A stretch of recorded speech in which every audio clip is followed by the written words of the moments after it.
Regional ring road పేరుతో CM Revanth Reddy real estate వ్యాపారం చేస్తున్నాడని తీవ్రస్థాయిలో విమర్శలు చేశారు BRS working president KTR. Musi సుందరీకరణ కాదు, ముందుగా కాంగ్రెస్ నేతల నోటు గబ్బు తొలగించుకోవాలని ఎద్దేవా చేశారు. అడ్డగోలుగా మాట్లాడుతున్న సీఎంతో పాటు మంత్రిపైన పరువు నష్టం దావా వేస్తానని, క్షమాపణ చెప్పే వరకు వదిలిపెట్టేది లేదని హెచ్చరించారు.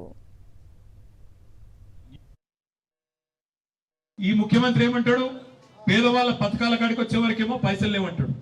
కానీ ఆర్ఆర్ఆర్ దక్షిణ భాగంలో మాత్రం కేంద్ర ప్రభుత్వం చేయొద్దట, రాష్ట్ర ప్రభుత్వమే చేస్తుందట 13,000 కోట్లు పెట్టి. ఎందుకు ఎరికేనా? ఎందుకంటే వెంకటరెడ్డి గారు రాష్ట్ర రహదారుల భవనాల శాఖ మంత్రి, ఆయన నియోజకవర్గము, ఆయన జిల్లా కాబట్టి అక్కడ కమిషన్ల కోసం, కాంట్రాక్ట్ల కోసం మళ్ళా అలైన్మెంట్ మార్చి అక్కడ తమ వాళ్ళకు సంబంధించిన భూములు కాపాడుకుంటూ కేవలం ఇవాళ కాంట్రాక్ట్ కొంతమంది అస్మదీయులకు ఇచ్చుకునేందుకు ఆర్ఆర్ఆర్ అలైన్మెంట్ మార్చే ప్రయత్నం చేస్తున్నారు. ఒక రియల్ ఎస్టేట్ బ్రోకర్ లెక్క పనిచేస్తున్నాడు రేవంత్ రెడ్డి తప్ప పొరపాటున కూడా ఇవాళ ఒక ముఖ్యమంత్రి లాగా మాత్రం పనిచేస్తున్నాడు. 6 గ్యారంటీలు ఏమైనా 20 అంటే దాని గురించి మాట్లాడాడు. 100 రోజులు అయిపోయింది, 300 రోజులు దాటింది కదా, 100 రోజులు చేస్తాన్న హామీలు ఏమైనాయి, రుణమాఫీ ఏమైంది, 2,500 ఏడవైంది అంటే దాని గురించి చెప్పడు. మాట్లాడితే మూసీ అంటాడు, లేదా హైడ్రా. చేయాల్సింది మూసీ సుందరీకరణ కాదు, మూసీ గబ్బంతా ముఖ్యమంత్రి నోట్లే, వాళ్ళ మంత్రుల నోట్లోనే ఉన్నది. మొదలై వాళ్ళ నెత్తుల నిండా గబ్బు ఉన్నది.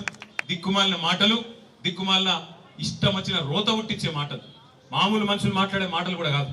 ఇడిసిపెట్టాం ముఖ్యమంత్రి, నీ గబ్బు మాటలకు, నీ మంత్రుల చెడ్డ మాటలకు చూస్తా ఊరుకున్నాం. చాలా రోజులు 4-5 ఏళ్ళు ఇష్టం వచ్చినట్టు పిచ్చోన్లే కొరినా ఊకున్నాం. కానీ ఇలా బాధ్యతలో ఉన్నాం, ఇక నుంచి వదిలిపెట్టాం. ఆల్రెడీ నేను పరువు నష్టం దావా వేసినా, ముఖ్యమంత్రి మీద కూడా తొందరలోనే పరువు నష్టం దావా వేస్తా. ముఖ్యమంత్రి మీద వేస్తా, నా మీద అడ్డగోలుగా మాట్లాడిన మంత్రి గారిని కూడా ఇడిచిపెట్టా. క్షమాపణ చెప్పేదాకా అటు క్రిమినల్, ఇటు సివిల్ డిఫమేషన్ 2 సూట్లు కూడా వేస్తా. వదిలిపెట్టా అనే మాట కూడా నేను విజ్ఞప్తి చేస్తా ఉన్నా.